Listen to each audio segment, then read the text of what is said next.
Thank you everyone for your patience and good evening. My name is Latifa Phillips. I'm the Chief Equity and Engagement Officer. And on behalf of Lowell Public Schools, I want to welcome you and thank you for being a part of today's session. Tonight is the first part of a three-part series where we as a school district want to take intentional and active steps toward denouncing racism and discrimination of all forms within our school district and across our school community. COVID-19 has impacted us in more ways than one, but tonight we want to talk about an impact that we've seen from COVID-19, and that's the dramatic increase of racist incidents that have been impacting members of our Asian American, and Pacific Islander community. And when we see this kind of physical and verbalized violence emerging in our society, it's important for all of our communities and institutions to reflect on what we're doing or can do to speak up for each other, engage in learning about each other's experiences, and as a community, refuse to accept hate and racism of any kind. Tonight's series was developed in response to parent voices from our Khmer community, from our Cambodian community. And we were in a parent session and the question came up about whether their children would be safe at school. And that's not a fear that families should have to have, that their child would experience some kind of violence or racist acts within our school community. And so that prompted us to take these steps. You'll see that this is a three-part series. First is learning. I think there's a lot of learning for all of us around understanding racism, anti-Asian racism, discrimination in the US that began before COVID, understand the current context, and then also understand what we can do, all of us do, to advance racial justice for all races and ethnicities, as this is critical to guaranteeing the safety and security of everyone, and especially given that we're the public schools ensuring safety, security within our schools. So this is the first of an ongoing conversation. We know that it takes intentional efforts, ongoing efforts to address both structural racism as well as individual racism. And as a system, we are committed to that. And so I'm very thankful to have with me tonight Dr. Pitsumai Oy from the UMass Lowell Center for Asian American Studies to lead us through tonight's learning. And then we hope that you will join us in early May for listening sessions where we can hear the experiences of our Asian and Asian American community members, students, families, parents, and then experiences of others in our community. And then learn some ways that we can disrupt and dismantle racism within our community. So with that said, I'm going to turn it over to Dr. Oy. Thank you so much, Latifa. I'm going to start by sharing the screen. So I'm going to, please let me know if you can see the screen. Slideshow, play.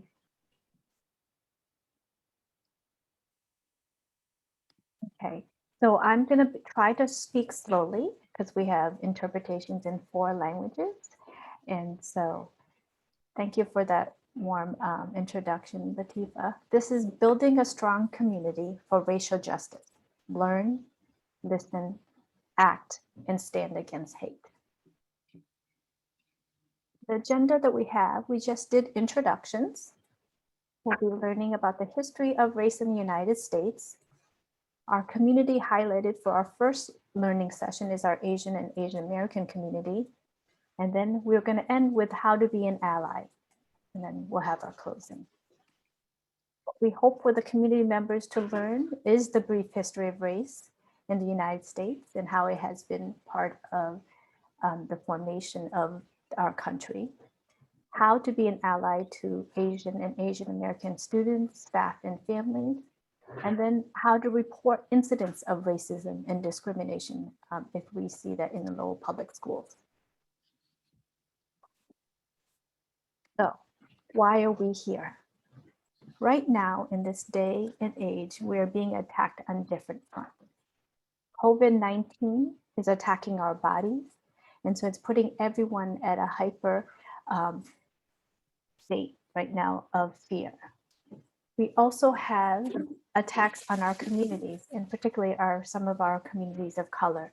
So the Black Lives Matter has the ongoing attacks of our Black brothers and sisters and the community members. And then more recently in the news, you're seeing attacks on our Asian and Asian American community. So some of our community are facing what we call racial trauma. I would like for you to understand that there will be potential trigger warnings. Because we'll be talking about race, racism, and racial trauma, we'll be viewing some images and hearing stories of violence and discrimination. So please pay attention to your body and how you process this information, and take care of yourself during this time. So if you need to step away, please do so, and know that this is recorded and you can come back. In order to start our conversation and to understand some of this hate, we have to talk about this concept of race. Race is an idea. It is not a biological or a genetic category. When people talk about humans, we are all part of the human race because we are all part of the same species, right? But race is a social construct. It's a man-made idea that is used as a tool for oppression and violence. It's used to treat people differently and badly. When we think about oppression and the treatment of other peoples, there are 4 levels of oppression. Oppression of ideas, oppression based on policies and laws, and oppression that is enacted from people to people. And then there's personal internalized oppression. So that's the ideological, institutional, interpersonal, and internal oppression that we are all living in. So when we think about Asian and the Orient, this fascination with this exotic Orient started a long, long time ago in 1275, when Marco Polo arrives in China and meets Kublai Khan. He goes back to Italy and tells these exotic stories of the Orient, of the East, where there's spices and silks, rugs and porcelain. And so these exotic things are what people want for their own homes, right? And so when in 1492, when Columbus is hoping to go find the Orient, he actually discovers America. And when he landed in Dominican Republic, he thought he was landing in India, and hence that's why he called them Indians. And so Europe had always had a fascination with Asians in the Orient. But race, as this word, as this concept, started in 16th century as meaning family or group membership. Race did not change into a tool of oppression until we had the rise of global capitalism. That's when the Spaniards went into Latin America and found silver and gold, and they needed workers to mine that silver and gold. And so they needed to have a rationale, a reason to use to oppress the natives of that time. At the same time, there was this Enlightenment stage in the 17th century in Europe where we were starting to use rationale and science. So we were using categories for animals and plants. And then all of a sudden, we're now introducing a race of humans. And so this is the ideological, right? The oppression of ideas, that there are different races and different categories and hierarchy.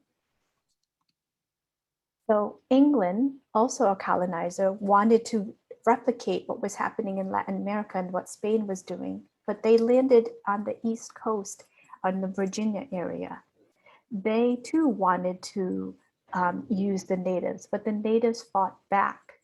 And instead, what they ended up doing was creating plantations of cotton and tobacco. But these plantations also needed workers. And for the English colonies, they had two ways to get labor or workers. enslaving or indentured servants, right? It's very two distinct because with indentured servants, they're pretty much contract workers. They volunteer to work off their free passage here, but the contract has a fixed term. That means there's a start and an end, right? And when they ended, they actually also got land and they were treated as humans. But with the Black slaves, the slaves were forced to come. Their contract is a lifetime, and the slave owners could inherit future slaves, which were the children of their current slaves. So there's no contract and no consideration as humans or having rights. So where do the Asians fit into this, right? And so I'm going to start a poll to see some interactions to say, when did the first Asian immigrants come to America?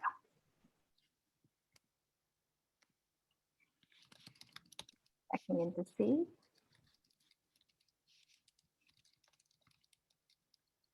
Do a couple more. Now we have 39% of the people having voted. Your options are, did they come in the 1600s, the 1700s, the 1800s, or the 1900s? About 54% who have voted. Give you a couple more seconds. So let's end the poll to see where people think. So right now, the people who we had 35% thought 1600s, 20% thought 1700s, and 35% 1800s, and then 10% 1900s. And the answer is the 1600s. Before the white colonizers came, Asian and Latinx communities were already trading. So the 1600s was when Chinese and Filipinos came. So ships from Manila, Philippines came to Acapulco. The first Asian American on the North America in Louisiana was actually 1625. Filipinos who jumped off of the trade routes and wanted to stay in the United States.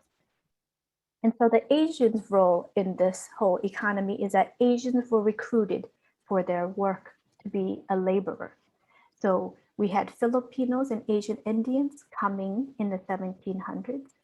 During the 1800s, you saw the Chinese and the Japanese workers in Hawaii and the mainland. And then we had our first international Chinese student arrive in 1847, and that was to Connecticut at Yale in a missionary school.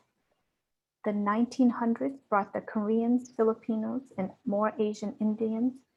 And then in the 1960s and 70s, we had a new group of Asians, the Southeast Asians from Cambodia, Laos, and Vietnam, but they were not laborers, they were refugees. So you hear about the gold rush in the 1840s. So Chinese people came as miners. They were recruited to mine with the white miners at the time. And they were also recruited to be the railroad workers. We had 15,000 to 20,000 railroad workers who helped build the Transcontinental Railroad. But unfortunately, Asians were not, the contributions of Asians and the Chinese were erased from a lot of our history. So when you look at the picture of the Golden Spike ceremony, when they had completed the railroad in 1869, you saw no Asian faces. So one of our Asian photographers, our community leaders, Corky Lee, went back and researched from the 15 to 20,000, did you have any ancestors who were there? And he invited them to reenact and take that picture. So for Asian America, they have been here in the United States, have contributed to the building of the United States, but people don't know much about their contributions. And unfortunately, there have been anti-Asian laws since the 1800s. And so this is the institutional oppression that it has been happening, the policies that are keeping and treating people badly and differently.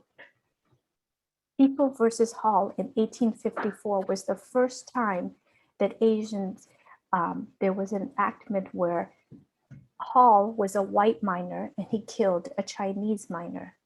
The only witnesses were other Chinese miners. He was found guilty, but he appealed to the California Supreme Court and said, Chinese people do not have the rights of like white people. And he argued that since Black, mulattoes, and Indians cannot testify against the white men, that the Chinese were also non-white cannot testify. And so that was the beginning of this sense that the Asians do not belong here, right? This is the white supremacist idea. Then in 1875, it was not just white men who were being treated badly. We had a new law that prohibited Chinese women to coming into the United States. Their brothers or husbands were here and they wanted to come reunite and be with them. But the sentiment or the thinking of the time was that we don't want them here as a community. And so we're going to prohibit them. We're going to stop the women from bringing their families. And a small portion of women were sex workers because at the time they weren't allowed to work in the mines or work on the railroads. But they had people who generalized and said that the Asian women who were coming for lewd and immoral purposes. So no Asian women should come here. So this is the beginning of the stereotype of Asian as a hypersexualized or identity. Then in 1882, we have what is called the Chinese Exclusion Act, and that's the beginning of 60-year ban of Chinese immigrants. So we have this concept called xenophobia, a fear or dislike of China or Chinese people, their language and their culture. So even in the laws, we were enacting our hatred and dislike for Chinese people. But the interpersonal, right, the relationships, this is where you see the violence. Some people hear about the lynching of the Black Americans, but most people don't hear about the lynching of Chinese men and boys in Los Angeles in 1871, or the killing of the miners in Rock Spring, Wyoming. Or the last time there was a major plague, the bubonic plague, it forced the containment of Chinese residents in Chinatown. And they said that they were the ones who brought the plague, which wasn't true. The Japanese internment camp in the 1940s and 1950s was a law that put 120,000 Japanese Americans into internment camps. When the US has this idea that they have better or bigger military power, they wanted to use their military power in other countries. And this became the US imperialism foreign policy, where they started to go across the oceans into Asia. But what was happening is, while they were doing that, in the country, we have this stereotype, this thinking that all Asians are perpetual foreigners, that they are the yellow peril, that they are these bad Asians that we had to distinguish ourselves from, that they do not belong. And so this stereotype of this perpetual foreigner still impacts us now. You hear things that like, they all look the same. Think, slanty eyes, or go back to your country, some people would say, or where are you from? Why is your English so good, right? Questioning that they have not have been born here in the United States, or it's because of you people that Americans don't have jobs. When it was in reality, the businesses, the miners, the railroad companies were recruiting them, but they are being blamed for the loss of the jobs for the white laborers. And then in the 1960s, we have another stereotype, because at the civil rights movement was our Black and brown colleagues who were fighting for structural changes because there was housing discrimination, banking discrimination, police profiling and brutality. And at the time, Asian Americans were allies of this movement and they helped. But the white supremacists wanted to divide them, right? And so they created this model minority myth that is a stereotype that marks the Asian Americans as this good minority. They were being praised for being hard workers and quiet and submissive, being good in math and science, and not politically active, right? Not like the Black people, right? So this belief that the successful Asians was because of their foreign culture values and versus thinking that the Blacks are lazy and unmotivated. That was 1970, but those thinking is still happening now because the Pew study in 2012 came out with a study that says, oh, look at all of the Asians. Half of the US Asians have a bachelor's degree, right? So all Asians of 25 years and older had a bachelor's degree. So 51% had one, whereas the Indians are at 72%. But what they did was look at the top 6 groups: Chinese, Indians, Filipinos, Vietnamese, Korean, and Japanese. They were saying all the Asians are successful, they're smart, they have lots of money, right? Because if you look at the US household income, it's $100,000 if you're Indian, whereas all Asians make on average of a median household income of 73,000. But they weren't talking about our Burmese community who are at 36,000, or our Hmong community who has a very large poverty rate. This model minority tries to show to people that there's nothing wrong in the US, that everyone is doing well. Whereas in fact, 35 to 40% of our Hmong, Laotian, and Cambodian population do not finish high school. Or the fact that 10% of our Asian, the 2.1 million undocumented youth are, 10% of them are Asians, or that we had the highest unemployment rate, especially during COVID. There's in Chinatown in New York, 1 in 4 people are unemployed. And so there's lots of different issues for all of our communities, but the model minority masks that and tries to hide all of our challenges as a community when you lump us all together. So the stereotype of the model minority are also affecting our young people. They might hear things like, oh, you're good in math and science, right? Or they might hear their teachers saying, my Asian students are nice and quiet, right? And why aren't you as smart as Kim, right? During COVID, they hear things like, you're the reason we have COVID, or get away from me, don't cough around me. And then here in Lowell, particularly, they would say, this is Lowell, Asians aren't a minority, right? Well, why are there so many Asians in our school? And if you're Asian, you're Cambodian, right? And this is where the internalized oppression is. This is where our young people will start thinking, well, I'll show them I'm more American than American, but I hate my Khmer people. I wish I wasn't Khmer. So they're internalizing and thinking these negative things are true, right? Or they might think, I wish my parents would stop embarrassing me. Why can't they learn to speak English and eat American food? We're in America. Or I'll laugh at the FOBs, the fresh off the boat first before someone laughs at me. I wish I looked more like Barbie. I'm so ugly. Maybe I'll get some work done on my face. So the images of beauty and stuff in social media will make our young people not appreciate their heritage and their culture. And so I'm gonna share with you some of the experiences of the young people in our community in this video.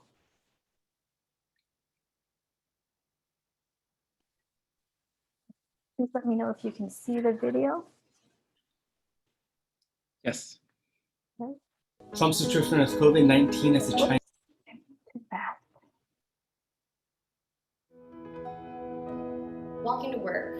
Older man walking towards my direction yelled effing Chinese disease and suddenly stepped near me and spat at me, hitting my coat, scarf, and face. A lot of disgusting saliva. I was walking in the park when some kids from my school started spitting on me because they said it was the only way to clean me of COVID-19. They started shoving me, and spit some more, and left. Some guys from my high school followed me home in their car. They honked very loudly at me and pulled up next to me. And when I looked up, they threw things at me from their car, pretended to cough on me and said, "Ching chong, you have Chinese virus." Then they drove away, rolling up their windows. Colleague of 4 years, who is a bit of a bully, yells at me, "Hey, this is your fault. It's your people that brought this over," followed by demeaning laughter. My kids were at the park with their dad, who's white. An older white man pushed my 7-year-old daughter off her bike and yelled at my husband to take your hybrid kids home because they're making everyone sick. A non-white girl and her grandmother were chanting "Born in the USA" while we were all leaving the store. As they're looking at us, the girl says she is afraid of the Chinese because they have a disease, to which her grandmother says that we should all go back to China. When we parted ways to go to our own cars, the little girl was yelling "Ching Chong Chinaman" all the way to her car. A white man assaulted me by throwing his drink in my face and shouting things like they should all be banned and they're all disgusting. I was shouted and harassed by the cashier, workers, as well as the customers at the store to get out of the store. "You Chinese bring the virus here, and you dare asking people to keep social distance guidelines?" A current graduate student posted, "There's a special place in hell for the effing Chinese in the archaic culture." Trump's description of COVID-19 as a Chinese virus is the most accurate thing he has ever said. I wish he had wiped the whole country off the planet. Group of people talking. They saw me. I was wearing a mask. One told everyone to shut up, there's one. They all looked at me and moved away. Made sure I didn't follow them. I'm posting for my dad, a 71-year-old Korean adoptee. Yesterday, he was chased out of a rural convenience store after asking to use a restroom while traveling along I-5 through California.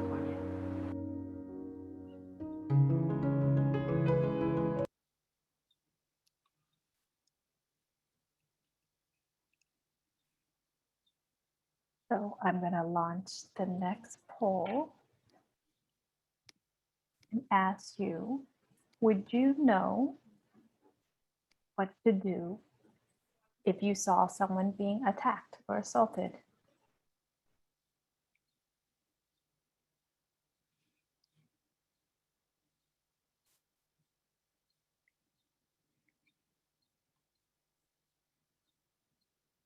We have about 50% who have answered. Right now, 65 say yes, 4% said no, 4 says I don't know, and also it depends.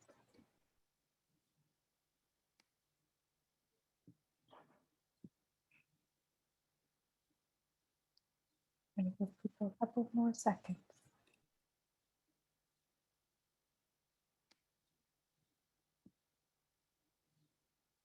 Okay, so let's see, the results say that 65% of you know what to do. So that's great. And then we have a couple folks who don't know or are not sure. And then several people, 27% says it depends. So we're going to give you some tips. So what does it mean to be an ally, right? The definition, the verb, the action means to unite formally, to associate or connect by some mutual relationship. If you are an ally, you are a person who associates or cooperates with another person, a supporter. We're going to share 8 different ally strategies for you. The first 5 is from an organization called Holla Back, the Asian American Advancing Justice. And then the last 3 are the ones that I also added to the mix. What we want you to do is to stop, think, and then act. Stop what you're doing and observe what is happening. When someone is being attacked, that person might have dilated pupils, so their eyes will get big. They might start trembling. Their heartbeat might start being faster, or they might have pale or flushed skin. In their head, they might have a fight or flight response, and sometimes or freeze. Right? First, you have to think about your safety, your physical, your psychological, or your emotional safety. If you feel that you could say, yes, I feel safe, and then you should act. And your options are distract, delegate, document, delay, or direct. Distract is just that. You break the moment and you take the attention away from you, right? So if you are on a bus, hey, look, there's a bird or a plane or whatever it is. If you are on the streets or if you are in the store, what you want to do is you want to call attention by making noise or saying something to get everyone's attention away from the perpetrator and the victim. That is a distraction. Delegate means to get help from someone else, right? So if you don't feel safe to do something, you can ask someone else, right? But when you're an ally, we want you to always check in with the person first. Particularly check in with them before you call the police, because we don't know the person's experience with authority or the police. So if you're in the store, you can go and ask for a cashier or someone, the store manager, to help. If you're in the school, you can go and ask a teacher or a staff member to help. But please always check with the person first, because some of our community members are afraid of the police right now because of the images of when police have been called and that they're not helping, right? And so they actually attack. And so that de-escalation, so the fear of the police is also present in our communities at this time. Document. Make sure you feel safe first before you document. Lots of people now have cell phones, so you can pretend to be emailing or texting. And what you do is now you have evidence, right? That evidence was from the 17-year-old girl who shared the video of what happened to George Floyd, right? When a person is being attacked, they are feeling disempowered. That means they feel like they don't have any power. What we want you to do after you have the recording is to give it to the person. Give them back the power and let them decide whether they're going to report it. But for some of us, we are required reporters by law. And so as a staff member, a person who works for places like schools, we have to do that. We have here the Lowell Public School Incident Reporting Tool. So we'll be sending you this link so that you know that you can document it and also report it to the school district. Delay. So if you don't feel safe in intervening right then, you can wait until the incident is over and then you can go check in on the person. If you're on the bus or a subway, can you say, can I sit with you? If they were being harassed in the store, you can say, can I walk you to your car? What ends up happening is when you make eye contact, that's that knowing glance, that could help reduce the trauma the person is experiencing. Because they're looking around going, did anyone see that? Am I crazy, right? But you acknowledging by making eye contact tells them, I see you and I am a witness to your pain. And that helps the person, the victim. Most people, when they think of allyship, they think of this D, the direct action. This is when you speak up about that disrespectful behavior. You can say out loud what you're seeing. Hey, that's racist. Or stop treating her, him, or them that way, right? You can go stand by that person's side. But this is not about you being a hero or being right. You are, as an ally, protecting the individual. So those are the 5 things that you could do when you actually see an attack or an assault. But allyship work happens every day, right? You can donate your time as a volunteer or donate your money to organizations that stop AAPI hate.org. No. The Taiwanese grandmother who was punched in the face in Oakland, her family member raised money in the GoFundMe and raised over $1 million. And so what she ended up doing is donating her money to organizations to stop the hate for other people. Another act of that allyship is to dine at Asian establishments to help keep them afloat. Because of the people's fear of the corona and it being associated with Asian people, some people have stopped eating out at Asian places, but they are also employers of community members. So when you dine doing takeout or ordering boba, you're actually helping the workers as well as the community. And then the last D is discuss. Discuss what you learned today with other people, your family members, your friends, and your colleagues, because we want to build a community of allies. All of these strategies are strategies that you do for anybody, not just your Asian Americans, anyone you see who is being attacked or harassed. So I'm going to check in to see again. I'll relaunch this now. Do you now know what to do if you see someone being attacked?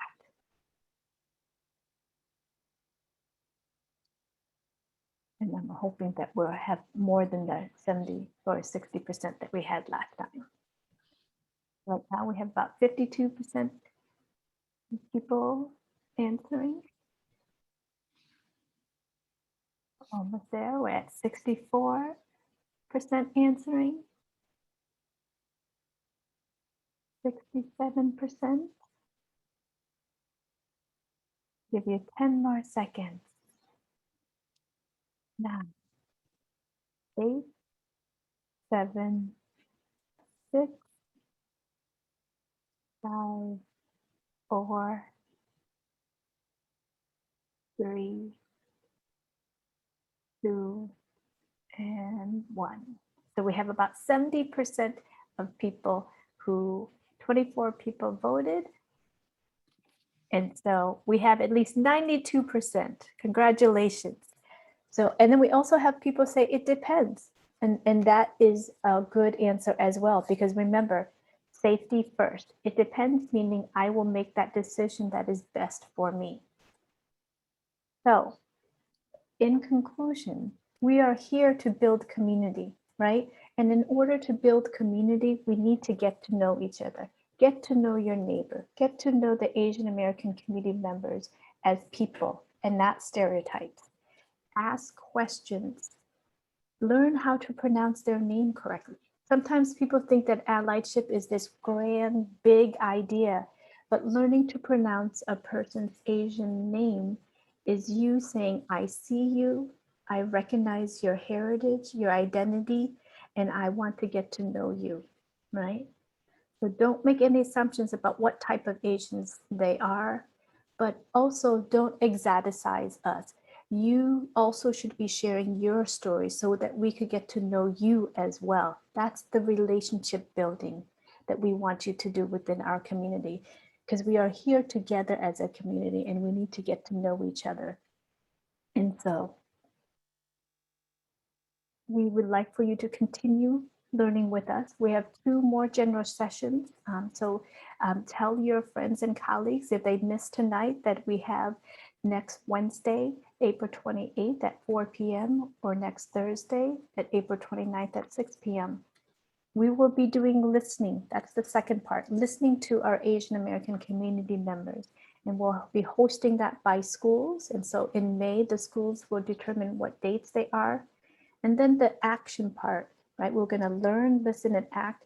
We also want to give you some strategies about how to have this conversation about race with your children. And that will also occur in May of next month. Remember that we have reporting procedures here. So we're going to send out the link to you for those of you who attend. Latifah's email is here. If you need any of these slides or other materials that need to be translated, please let Vanek know, and this is his email address. And so we now also have time for questions and comments. I'm going to stop sharing so that we can see some faces as we have our discussion. Dr. Oye, I also thank you for your presentation. I would also just like to take a moment to demonstrate how to get to the reporting tool from the website. Okay. All right, I hope everyone can see my window, is that correct? So this is the front page of our website for Lowell Public Schools. If you have experienced yourself, or if you know someone who's experienced an incident that you'd like to report, you can go to Our District, and under Our District, you can go to the section for discrimination, harassment, and racism. Click it. Should you need this page in other languages, at the top right corner under Translate, you can select different languages to choose from. It will be Google Translate, so it won't be 100% correct, but it'll be a little bit better than English if you have a hard time reading English. So in this page, we discuss how we define discrimination, harassment, and racism. And then at the bottom of this page is the incident reporting tool that Dr. Oye had mentioned.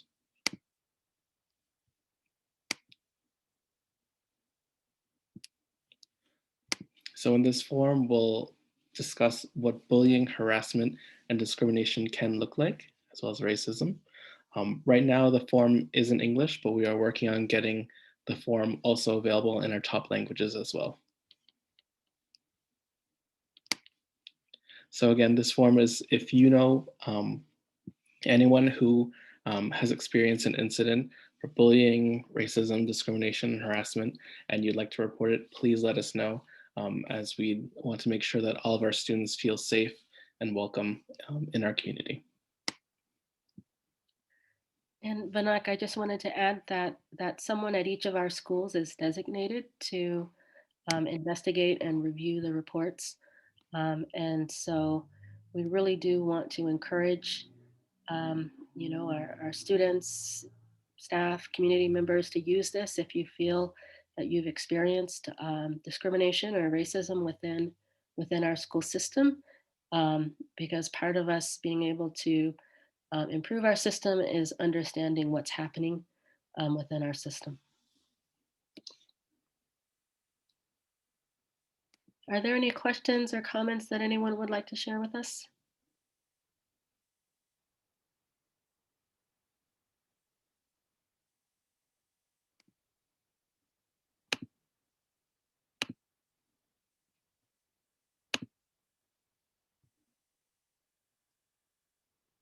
Thank you, Stacy, for your comments. So I just wanted to reiterate that tonight was about learning, right? Really having a context for understanding. Our next session will be listening, hearing the lived experiences of our students, families, and staff. And then the last session will be, what are some proactive steps we can take? How, as parents, can you talk with your children around, racism, racist incidents that are happening, in the news or, in your family or among your friends? We want to be able to talk about what we're experiencing so that we can create allyship and community, and ultimately, strengthen our community for racial justice. So if you have any recommendations for us, we're happy to take recommendations as well. Feel free to email Dr. Oye or myself or Vanak. We have 2 more sessions. We want to make sure that we're able to provide you with information to, if you're a teacher, ways that you can support your students in the classroom. If you're a parent, ways you can share this information with your kids and other family members. But today was about learning, understanding. Is there any final words you'd like to to share, Dr. Oy or Ranak?